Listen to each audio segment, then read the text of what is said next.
Bonjour à tous, nous recevons aujourd'hui pour ce nouveau podcast Stéphane Mottet, économiste à l'IAE de Poitiers. Stéphane, bonjour. Bonjour. Nous continuons donc ce petit tour d'horizon des articles du Praxis 3. Le vôtre s'intitule D'un monde risqué à un monde incertain, où vous insistez sur la distinction entre deux concepts que l'on peut avoir tendance à rapprocher, le risque et l'incertitude.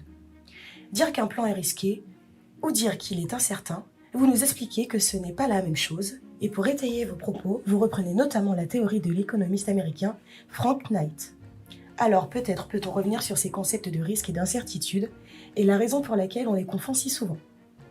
Oui, tout à fait. Alors en fait, Frank Knight, c'est un économiste américain du début du XXe siècle, et il a publié un ouvrage, un essai en 1921, donc il y a un siècle exactement, et il avait obtenu le 2e prix, il n'avait même pas gagné le prix du meilleur essai de l'année, et il avait essayé de justement revenir sur cette confusion entre le risque et l'incertitude.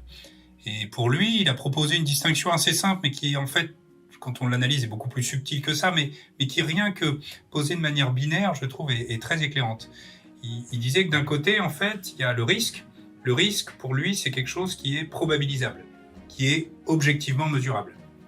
Donc ça veut dire que, par exemple, si je prends une pièce de monnaie et que je tire à pile ou face, j'ai une chance sur 2 d'avoir pile, une chance sur 2 d'avoir face. Donc ça, c'est un concept assez utile dans notre vie quotidienne.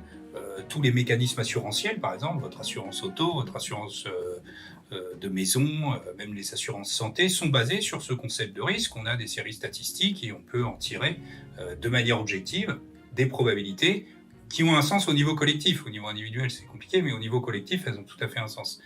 Et puis en face, il y a l'incertitude. Et l'incertitude, c'est là où ça devient intéressant, c'est de se dire, mais en fait, quand on réfléchit, il y a énormément de situations pour lesquelles je n'ai pas ce type de probabilité objective. Alors ça peut être des situations inédites, et donc dans ce sens-là, on n'a pas de recul historique. L'exemple qu'on cite souvent, c'est la première fois que l'Europe a lancé une fusée Ariane, elle était incapable de dire quelles étaient les chances de succès de la fusée Ariane dans les années 70. Pour ça d'ailleurs que les premiers lanceurs n'étaient pas assurés, c'était l'Europe qui s'auto-assurait. D'ailleurs, il valait mieux puisque les premiers lanceurs n'ont pas eu un gros taux de succès. Et puis après, il y a des événements pour lesquels on a ce qu'on appelle de l'incertitude radicale, c'est-à-dire pour lesquels il est quasiment impossible de trouver une probabilité. Alors, est-ce que le monstre du Loch Ness existe, par exemple, ou quelle est la probabilité que des extraterrestres débarquent sur la planète Terre? Et là, Knight dit, face à ces incertitudes, l'être humain, lui, il a trouvé une solution.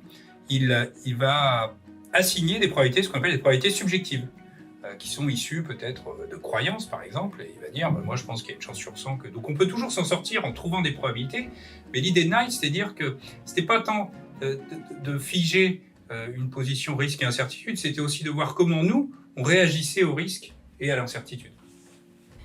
Vous évoquez brièvement dans l'article National Risk Register, chargé d'identifier les menaces au Royaume-Uni. C'est un rapport remis au gouvernement britannique qui leur permet d'anticiper des risques et non pas des incertitudes. Nous avons bien compris la distinction. Vous dites qu'il existe également des documents similaires en France. C'est grâce à ce genre de rapport que l'on se protège face à un monde risqué ? Normalement, oui. Alors, le National Risk Register, c'était eux les premiers, mais la France avait fait la même chose. Quand on parle de l'épidémie de Covid, c'est un peu ça qui a remis au bout du jour ce genre de raisonnement. Mais finalement, le National Risk Register, en 2006, je crois, il liste les risques. C'est un organisme qui fait un rapport, je crois, je ne sais plus si c'est annuel, mais qui liste les risques dans les 5 prochaines années qui peuvent menacer le Royaume-Uni et qui l'envoie ça au Premier ministre. En 2006, risque numéro 1, un risque de pandémie. Donc, ce qui est intéressant, c'est quand on se dit, le Covid, c'était imprévisible. Non, c'est pas vrai. Il y avait eu beaucoup de rapports. Je crois que c'était sous Xavier Bertrand, un rapport qui décrivait le genre de pandémie auquel on est confronté aujourd'hui. Donc, c'est pas du tout des choses qui relèvent de l'incertain. C'est ça qui est intéressant, c'est des choses qui relèvent du risque. Après, c'est des risques auxquels on n'a pas forcément envie de croire, c'est des risques pour lesquels on n'a pas forcément envie de se préparer parce que le coût de préparation est exorbitant, mais la pandémie elle-même ne relève pas de l'incertitude, elle relève de quelque chose de complètement, objectivement, prévisible et mesurable. Après, on a été surpris, parce qu'on ne se prépare pas forcément, mais ça relève du risque. Et c'est ça que je trouvais intéressant, c'est face au Covid, finalement, c'est pas le risque lui-même qui posait problème, c'est l'attitude qu'on a eue face à ce type de risque. Votre texte se termine par un exemple qui a priori parle à tout le monde, celui de la gestion de la crise H1N1 en 2009, sous l'impulsion notamment de Roselyne Bachelot.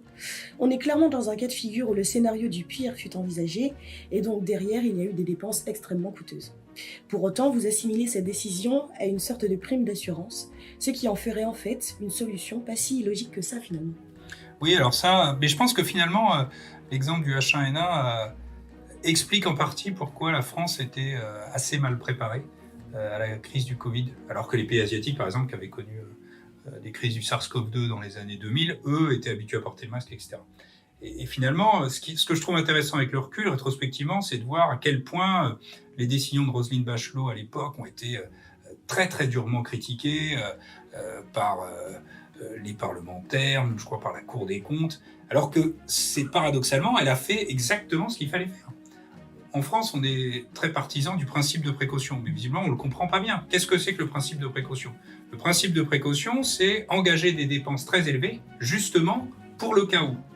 Alors, ça peut être interdire tel type de technologie, parce que ça va être coûteux, mais on se dit, c'est trop dangereux, ou ça peut être, j'achète des milliards de masques, je commande des millions de vaccins, au cas où.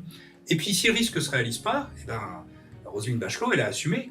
Mais dire qu'elle a fait une erreur, je trouve ça assez incroyable. Et d'ailleurs, l'histoire lui donne raison aujourd'hui. Enfin, rétrospectivement, on se dit, finalement, elle l'a fait. Et puis, effectivement, de temps en temps, le risque ne se réalise pas, tant mieux, mais on a pris nos précautions. Et paradoxalement, face à ça, il y a eu dans les années 2010 une espèce de retour de bâton. On a dit, non, ça sert à rien, c'est du gaspillage de dépenser des centaines de millions d'euros tous les ans pour acheter des masques, pour avoir des stocks de masques viables, etc. Et on n'a pas compris ce que c'était qu'une prime d'assurance. Quand vous payez une prime d'assurance tous les ans, à la fin de l'année, vous dites pas « c'est nul, j'ai pas eu d'accident de voiture, j'ai payé pour rien ».